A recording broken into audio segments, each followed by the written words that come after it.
I wanted to talk about this idea, which I've heard and was inspired for me by a clip I saw from the Bernard Riley show earlier this week. Shout out to Bernard. Uh, and his guest was a gentleman by the name of Mr. Let Go. If you guys are not subscribers to the Grown Man Hour over at Bernard Riley, go ahead and subscribe. Be much appreciated. He's doing a lot of good work over there. How the conversation was a 3 hour long video, but I sift through it and took the information that I found to be beneficial. What sparked me and got my attention was what this brother had to say in proposing. And in his comments, he said, whether you're a manosphere or not, as a black man throughout America, wherever you are,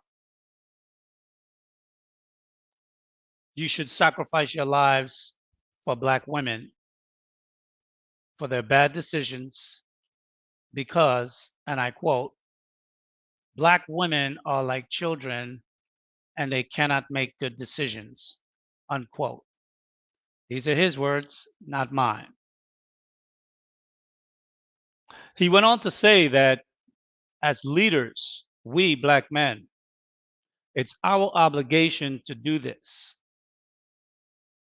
And I thought about it and I was like, wait a minute. Ironically, last week I had a show entitled The Quantitative Value of that Black Men Bring to a Marriage. So in light of that, I thought to myself, it would be fitting to expand this conversation about what he was suggesting. The idea that black men, correction, successful black men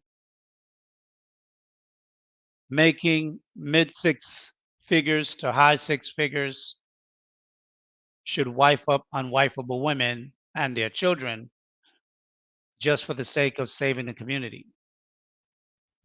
And to be honest, in many in many people's eyes, and I think this might go for both men and women, but definitely for a lot of black men, the community law is beyond saving. So I thought about it and I said, you know what, this would be an intriguing topic to discuss. So let's talk about it.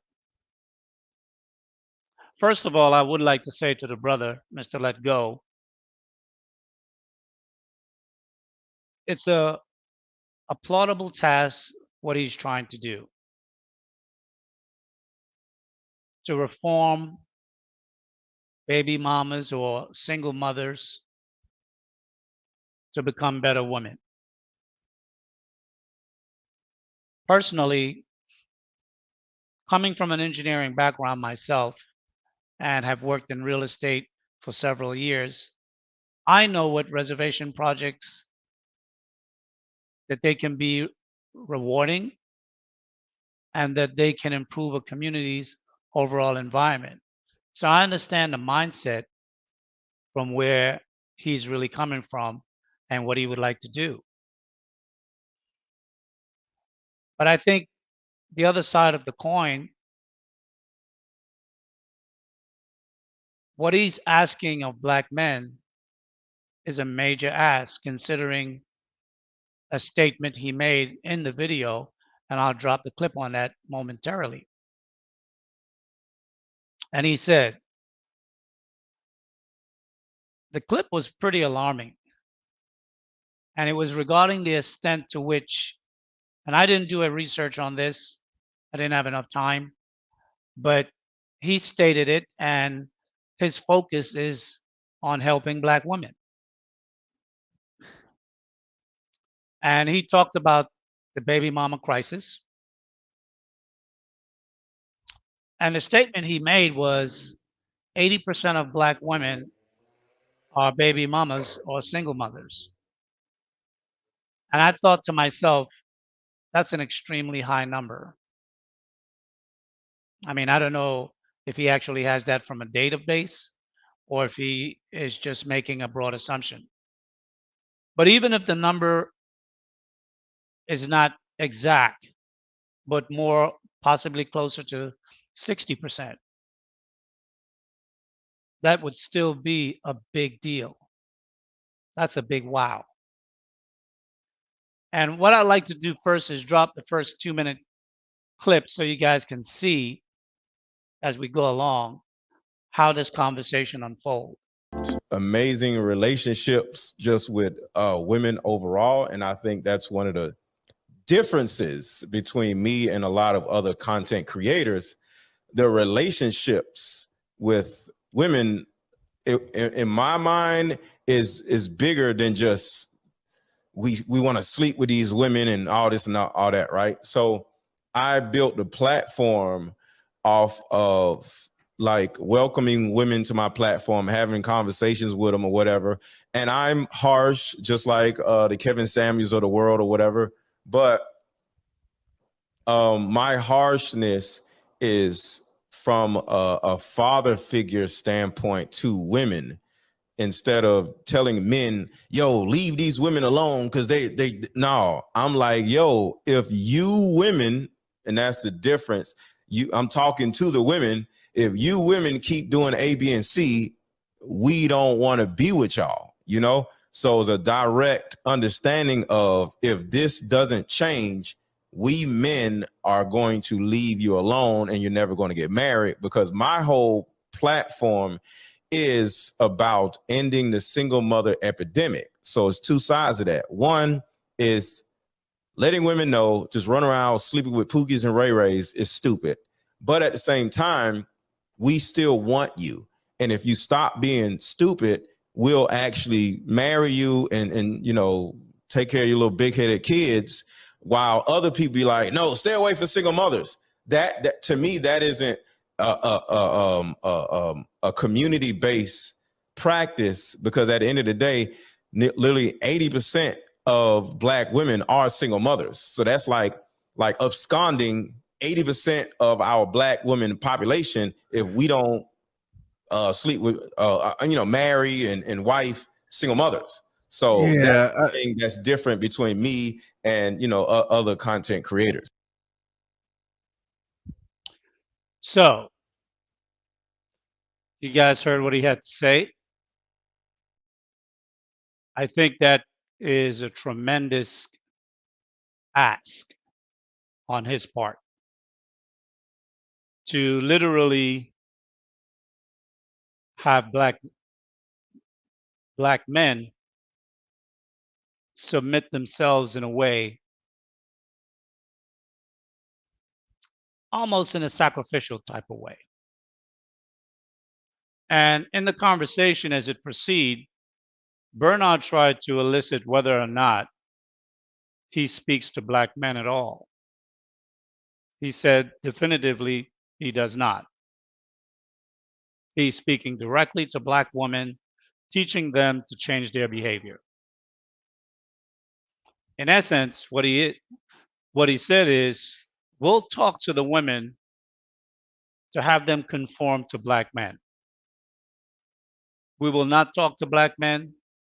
We will not teach Black men what signs to look for to be sure that these women have made some form of change to be worthy of a wife.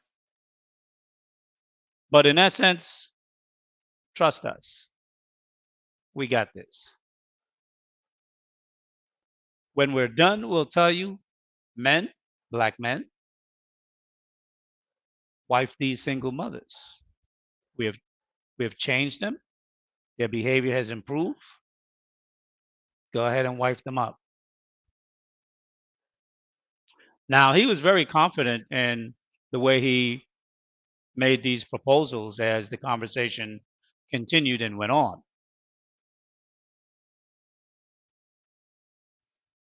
And though to him, I guess, that made perfect sense,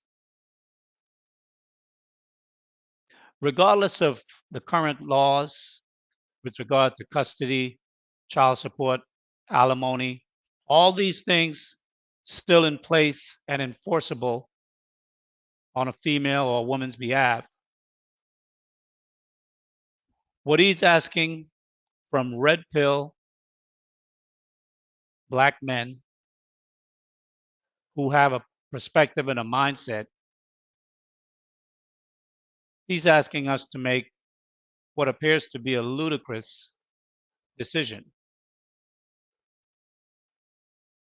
Allegorically speaking, what I would say this situation kind of reminds me of, I think about the movie Jaws or Piranha. We know that there are sharks and piranhas in the waters, in the oceans. This is his proposal. But we've trained them not to attack you anymore. Don't worry, they won't bite you.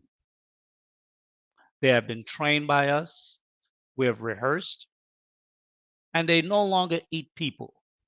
Specifically, they don't eat black men. They won't bite you, they won't do nothing to you.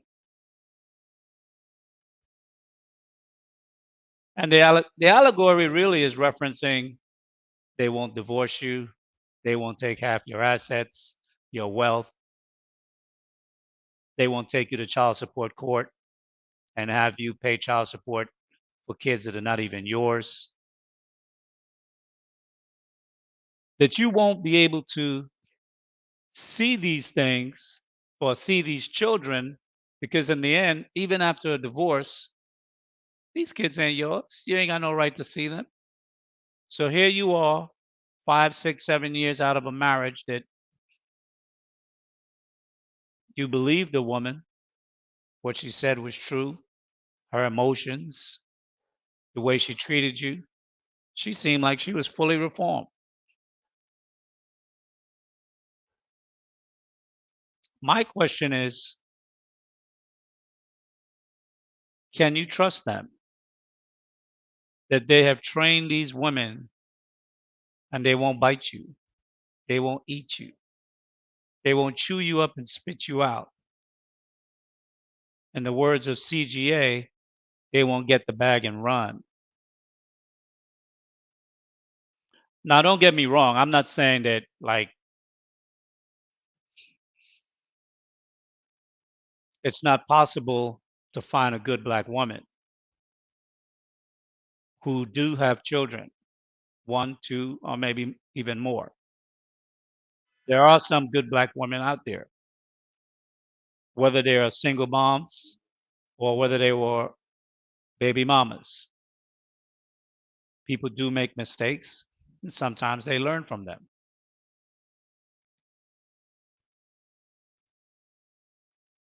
But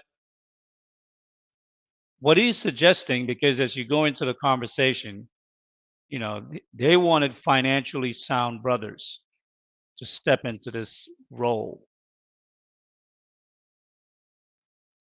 And even if a brother who makes 100 grand, 150 grand annually could meet a woman with children who checked all the boxes for him,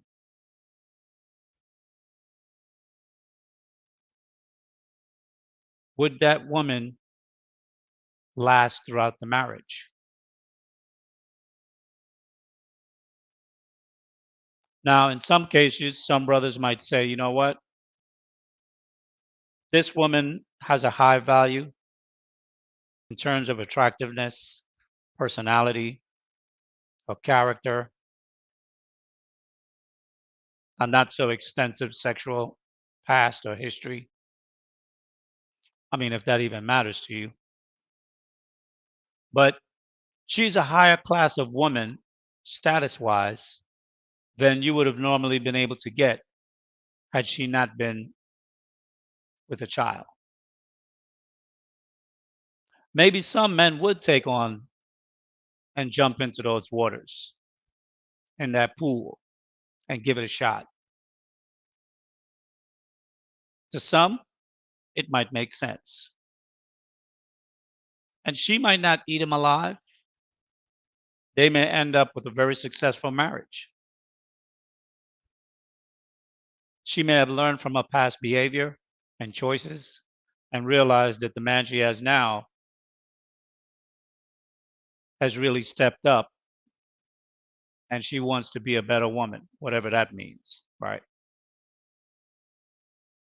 But my whole question with regard to this is that if you're a brother making well north of 200, 250 or more, or possibly even a seven-figure man, because it's not like those brothers don't exist. Anton is one. I mean, he's taken, but he's not the only one. You have the economy to select a woman from any part of the planet. Why should you relegate yourself to a pool of women who, from their past, or I should say, from the past nearly 50 or so years, have been known to be man eaters? And I'm saying that, allegorically, use men and spit them out. And what he was suggesting is that black men, you should take a chance. You owe it to the community. We need to build back what black women have broken. You need to jump back into this pool called the community where these sharks, I mean, women have been eating man eaters for the past 50 plus years. And now they have been reformed. And they got the certificate from my training to certify that they won't eat you. They won't take you for everything they can take you and then toss you away.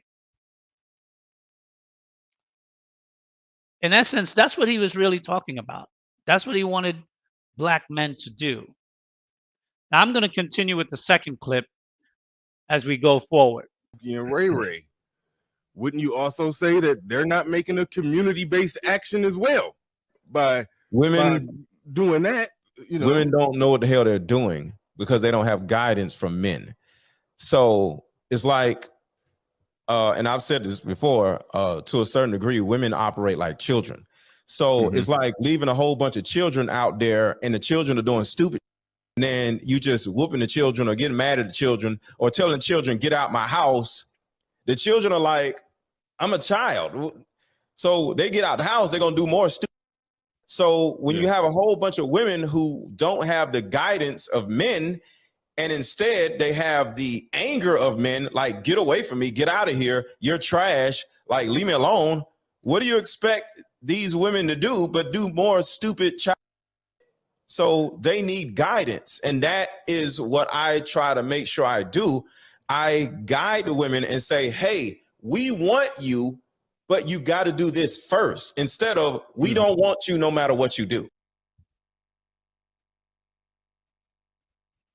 Okay.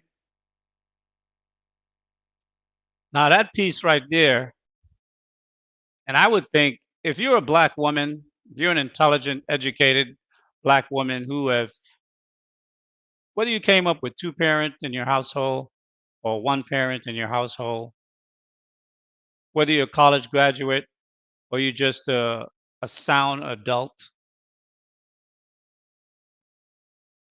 the fact that he made it perfectly clear that women, you are children, meaning you're not really responsible for the decisions you have made over the past 50 or more years. So we need to wipe the slate on that because in reality, you're just minors. You're just little kids. You shouldn't own property. You shouldn't vote. And you shouldn't be in charge of any financial decisions because we don't allow children to sign contracts. And you, being that you are a child in a grown person's body, we understand that. So we'll manage you as children. You're not accountable for anything that you've done. That's the essence of what he just stated. My question is, and this is for the men out there, which of you black men who have spent the past 10, 15, or 20 years building yourselves up to become the best you can be? And that doesn't matter if you're a 20% black man, 10%, 5%, or if you find yourself in the most elite class of black men, that 1% black man.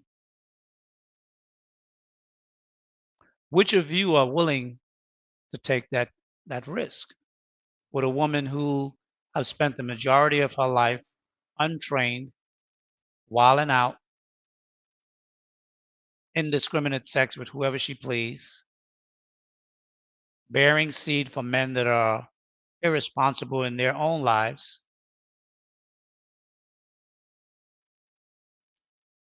not taking into account the current environment within the legal system, the courts. I mean, even if the woman have changed, the temptation is great. It's hard for even a good woman not to resist. And what do I mean by not to resist? I mean, many homes have security systems. When you walk in the door, you have a number of seconds to punch in the code, or the alarm goes off and you get a ring. And you got to give them a secret number, name, or whatever to have them not send the police over. But the court system is like a financial security system for women. And it's right next to the alarm system. There's a glass box. You know what it looks like, with a red lever inside, a little red hammer next to it. And above it, it says, if you're not happy, break glass and pull lever. And we know when a woman says she's not happy, what happens after that? You know, it might go to counseling. There might be a lot of arguments. There may be a lot of distancing, sleeping in different rooms, bad attitude. But at some point, it's going to evolve, or in some terminations, devolve into the point of where separation is going to take place and a divorce is the ultimate end result. Women know this. So even good women who make good decisions live with that temptation every day. But now you have a woman who have not lived a responsible life, who have been irresponsible, made bad decisions the majority of a young adult life. And now she's being offered a bailout by the best of the best black men when she has chosen the least of black men over the years.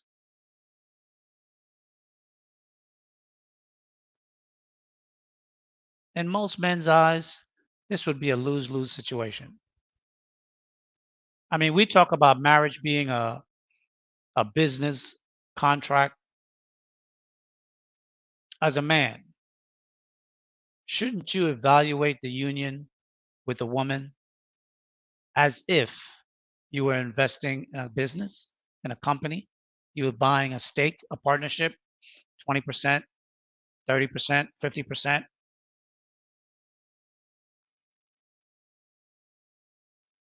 If such a woman was evaluated on strictly business terms, on what she can contribute or how she will perform over the long term, I think many men would say that's not a good deal. That potentially I could take a big loss. And I think though the brother meant well, it seems like the only solution to fix the black community, from which our black women have been running for decades now, is we have to literally, like it was a financial spreadsheet, And we have to literally wipe off all the debt and say to them, we're going to start like you were a virgin, that all this stuff never happened.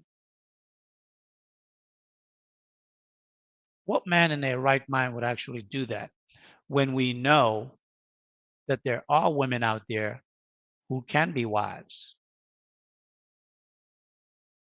And I think women who have made choices have to literally, however the dice may roll, if they come up snake eyes, the best they should do is raise their daughters to not walk in the same path they did, to have more self-control over their decisions they made. And that choosing a man and having a baby with a man is probably the most valuable decision that you will make in your life, particularly since it's the first act that you will do as a woman, giving away the second highest value you can to a man. Your virginity being one, the primary, and then bearing children, the secondary. And I think if enough women bear the cost of their decision, the next generation of Black women can potentially be wives for the next generation of Black men. But for the generation of Black men today who are between the ages of 25 and 45 and want a wife, choose the best woman for you. If that woman happens to be with child or with a baby, and you think that's the best you can do, or she meets and check off all your boxes, give it a shot. But if you have the economy to make the best choice you can possibly make, whether it's in the United States or outside of the United States, we live in a world now where we're not in just a global economy. Everything is global. That means your mate is global. And there are Black women all over this planet. I'm not suggesting choose outside of Black women, but there are hundreds of millions of Black women throughout this world. And I think if a large percentage, as he stated, 80% of Black women in America have made themselves unwifeable, I think that's a dilemma for them. And they have to figure out how they're going to fix that. And I would suggest that it's far easier to build anew than to do a renovation project. And Black men, you could start new with new Black women from America or in the Americas or wherever you choose to get the woman that's going to give you the life, to bear the children, to be a feminine, supportive, caring woman in your life that's going to build with you, as opposed to a woman who will challenge your every thought, every idea, every suggestion, and will question your leadership because of her past experience with men who primarily did not have good leadership skills.